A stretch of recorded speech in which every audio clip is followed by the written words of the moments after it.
Welcome to Everyday Theology, an ecumenical space for students to discuss matters of faith and theology. Hey, where'd he go? You stole my line.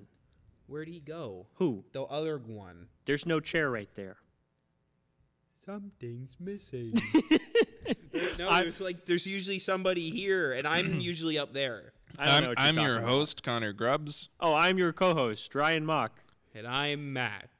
Mac, you get to be the co-host tonight. Congratulations. Sorry. You were talking about yourself. You're the co-host. Can you edit that out? No. And I'm your co-host, Mac Ralston. Okay, guys, we're flying blind this week. You guys don't know what we're going to talk about. We could be talking about anything. I'm scared. It's scary, isn't it? Yep. I think it's kind of fun. I'm going to throw you this first one. I'm going to throw you a softball. This one I can't catch. There's not even anything inherently theological about this, although I am. First, we'll have the discussion, and then you'll see. I'll tie it into something slightly theological. So I'm going to ask you a very important question. What is your favorite Thanksgiving food? Oh my gosh, I was gonna bring this up. I want to answer first because I don't want you to steal my answer.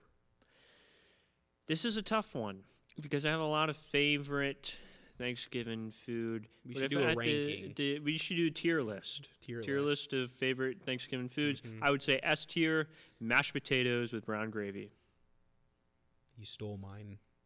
Mashed potatoes and gravy is the best Thanksgiving But you can't food. copy my answer, Are you serious, really? Yeah. Can gravy itself be a food? No. Because I'm not kidding. I looked this up before today. Because I'm like, oh, maybe we could talk about Thanksgiving foods. But I'm like, what does that have to do with theology? And I kid you not, one of the lists, the number one was sauce. Like, what? Sauce. No, I'm sorry. It was dressing. It was dressing. But my favorite Thanksgiving food is dressing. That's not a food. What kind of dressing? It's the sauce. It just said dressing. Interesting.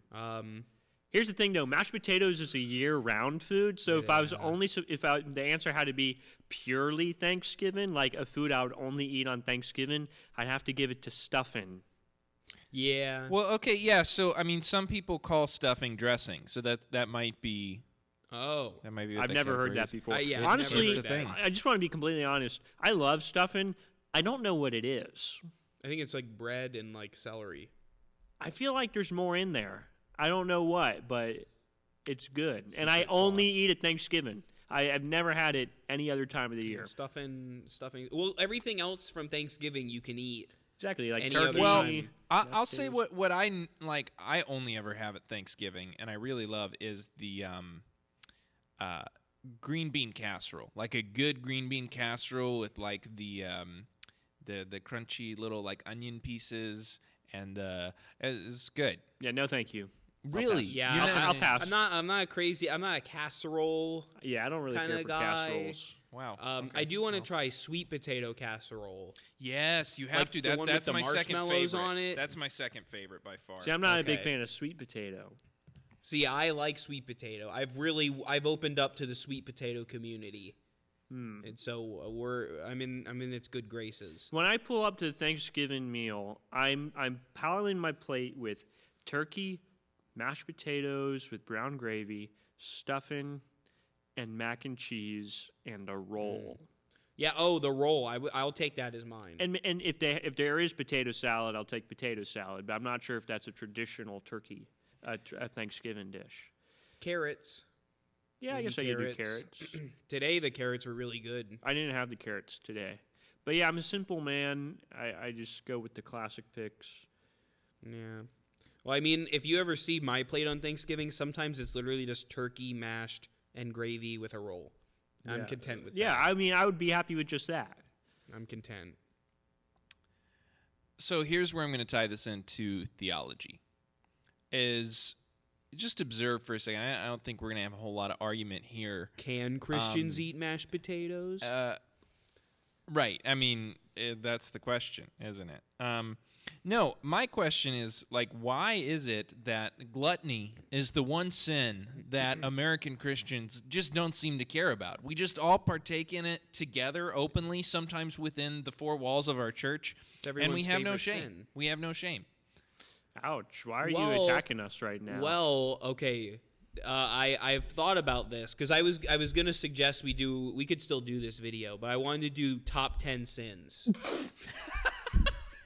We'd have to come up with a different name. Okay, but I mean that's a Number clickbait. 5. Number 5, lust. No, but I mean like the top 5 sins and like why like people do them. I guess I don't know, but gluttony would be on the list because Why you're right. do you sin? Like, why do you sin? No, but the thing is though, there is. I talked to my grandfather about this, who's a preacher, and we were talking about kind of like. That there is like a biblical art to fasting, but there's also a biblical art to feasting. Like both, it's like the two extremes, kind of like one's not eating, one's eating like a substantial amount, but it's for a purpose, I guess. And maybe Thanksgiving could classify as feasting.